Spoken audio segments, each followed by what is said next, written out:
Explosions. Rock Dnipro, a city in central Ukraine where Vitaly Palchikov, a synthetic organic chemist, lives with his wife and 7-year-old son. He and his family get very nervous every time they hear bomb warning sirens go off. Living in the middle of the Russian invasion doesn't feel safe.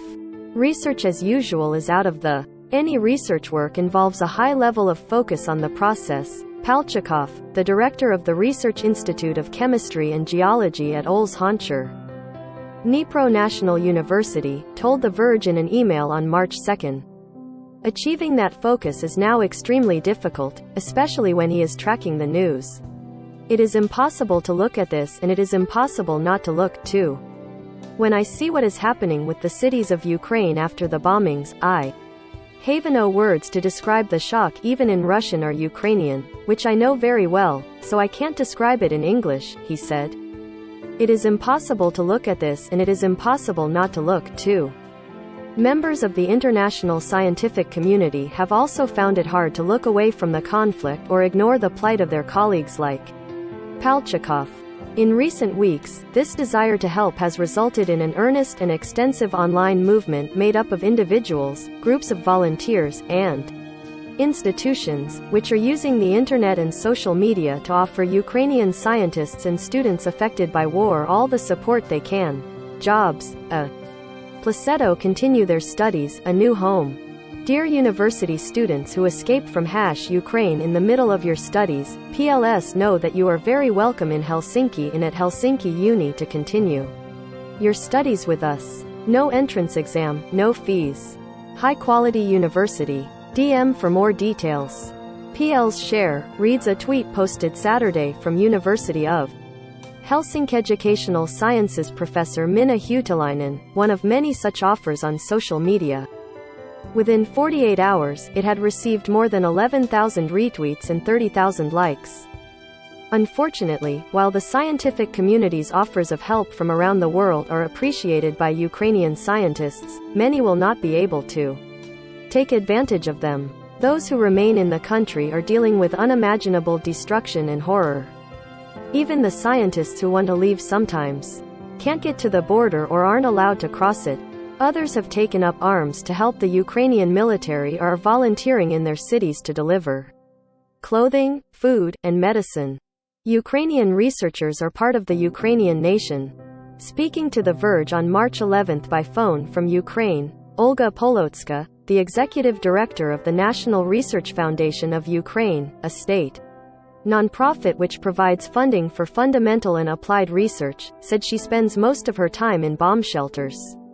She starts every day by sending a message to the foundation's employee chat group asking if everyone is alive.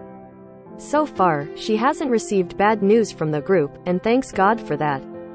Ukrainian researchers are part of the Ukrainian nation. Some of them have been killed.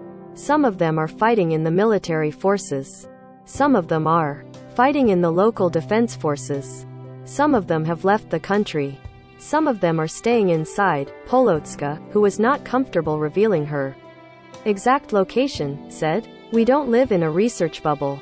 This could be me.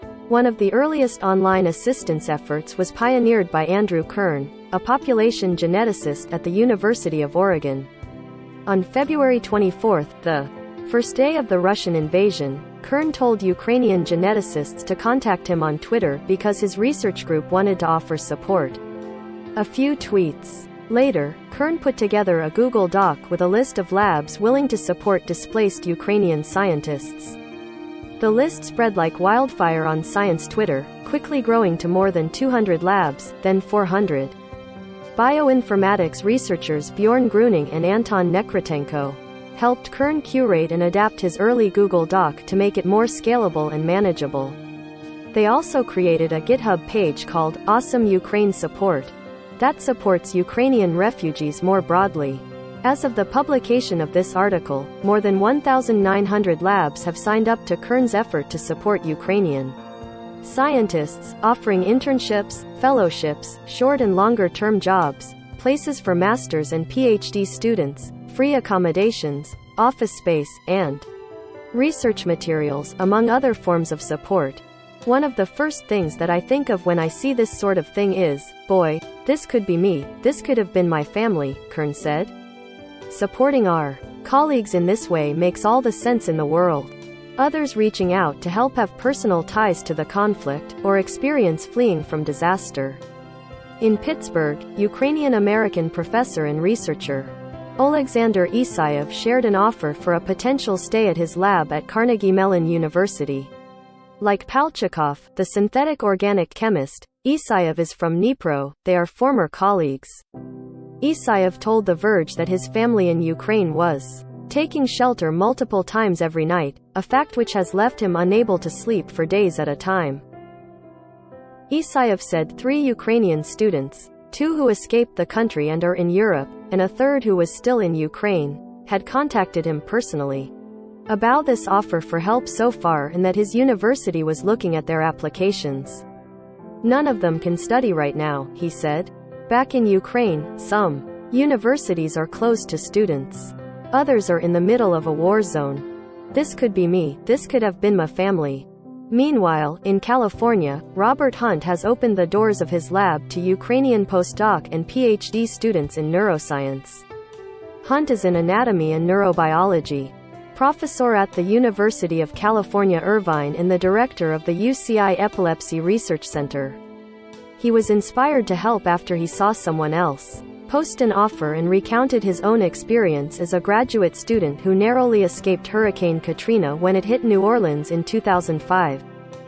I evacuated to a shelter in northern Louisiana, and after a week of living in my car at the shelter, I started reaching out to universities about transferring for a semester or 2, Hunt said, adding that he eventually met 2 professors who helped him enroll in classes and gave him a place to stay. These acts of kindness are probably the reason why I have a career in neuroscience. I don't know what I would have done if I wasn't able to continue my graduate studies. Science is global and interconnected.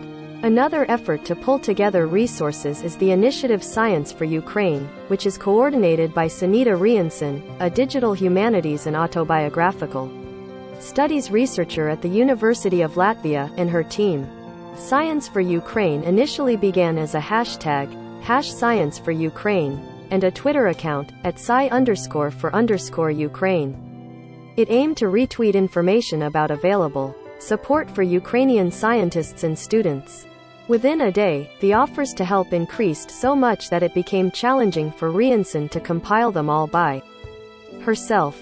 She quickly found that the international scientific community was more than willing to join her.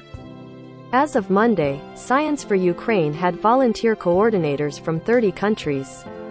The initiative is active on Twitter, Instagram, and LinkedIn, where it posts support offers daily, and even has its own dedicated website, complete with an interactive world map with hundreds of pins providing information on support being offered, such as the institution publishing the opportunity, location, and type of support. It has collected and published offers of support from roughly 850 institutions across all science and research disciplines around the world, extending from other countries in Europe to the US, Japan, Chile, and Brazil, among others. It is important to reach people not only on the web, but also at the border and in refugee centers, and also in Ukraine, Rianson said. There is still a lot to do here, and I hope that there will be cooperation with other support organizations. This volunteer-driven organization has grown dramatically in a short period of time.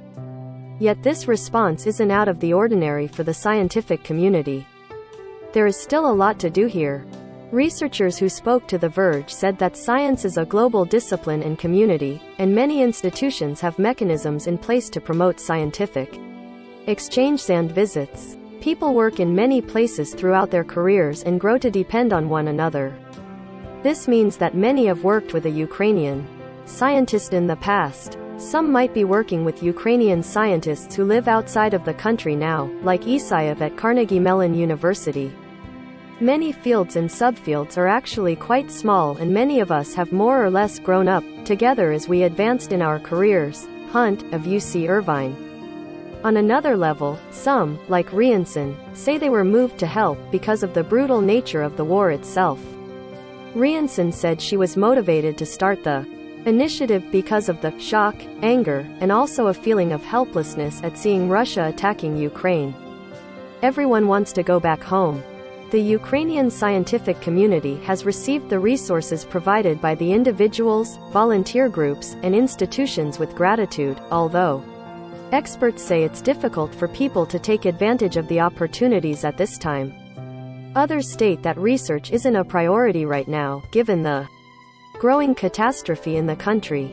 The focus is on fighting the Russians, helping when possible, and staying alive. Speaking to The Verge from the city of Krakow in Poland, Yevgenia Polishchuk, vice head of the Young Scientists Council at the Ministry of Education in Science in Ukraine, an advisory body that facilitates interactions between the government and youth scientific organizations, said that there are several obstacles that prevent scientists from continuing their work in other countries. While many female Ukrainian scientists have the option to leave, most Ukrainian men between the ages of 18 and 60 are banned from leaving the country in Kasathi are called to fight. There are also physical limitations. Polishchuk points out that some Ukrainian scientists are stuck at the border while others can't leave cities with intense fighting, such as Sumy, Chernihiv, and Kharkiv. Others don't want to leave their country out of a sense of patriotism. In addition, not all Ukrainian scientists have the skills necessary to find a job in science outside the country, she explained. For instance, many don't have a good command of English. Others, meanwhile, were focused on teaching and not research. Some of them will leave forever, but I know a lot of researchers who decided to stay, Polishchuk said. If the funding will be appropriate and universities will be restored, then those who are abroad will come back. Everyone wants to go back home. Polishchuk said that although the Young Scientists Council expected a large number of scientists to leave the country, it has received only a small number of petitions for academic migration. With this in mind, Polishchuk is encouraging those who wish to help to consider offering remote working options, as well. The future of Ukrainian science.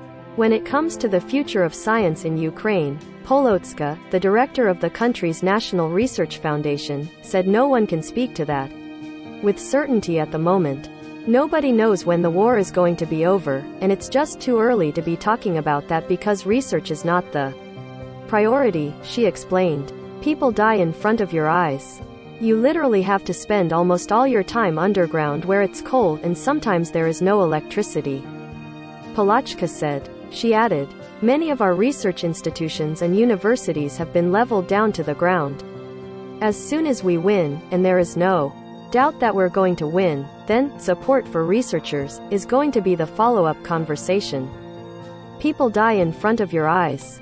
Right now, Polotska said, the foundation is insisting that the international scientific community end research and educational cooperation with Russia.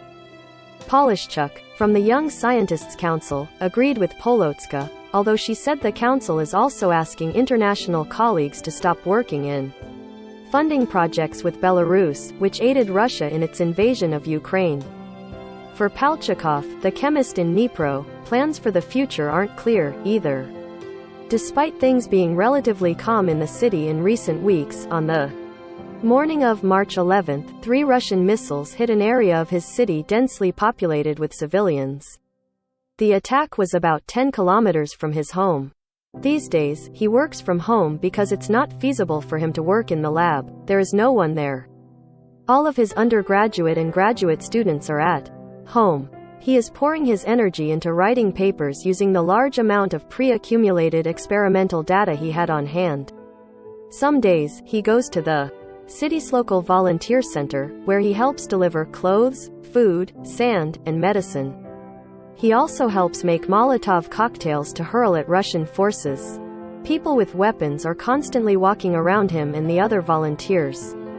Since the Russian capture of the Chernobyl and Zaporizhzhia nuclear power plants, they've recently prepared more than 1,000 doses of potassium iodide, which can help protect people from some forms of radioactive injury in the event of disaster. They carry doses with them at all times, Palchikov said. After the war, he affirmed that scientists in Ukraine will continue to do research. Yet, he believes that many young scientists will leave the country too. work in the European Union, the US, and elsewhere, a prospect that made him very sad. Finding young scientists to work with him on his projects will be increasingly difficult. Palchikov doesn't know if he will continue his scientific work in Ukraine yet. He has seen Kern's Google Doc, and calls the initiative awesome. After the war, he plans to use it to search for opportunities. If, with the support of our Western partners, we manage to keep funding for our research, then we can work here in Ukraine. If not, then no, he told the Verge via email. He has received many offers to take him and his family in from colleagues in Slovakia and Poland, but is staying put for now. He is needed in Ukraine, and is hoping for the best. The darkest hour is just before the dawn, Palchikov said. In this stream, Russia invades Ukraine. The latest news on connectivity, cryptocurrency, and more. View all 78 stories.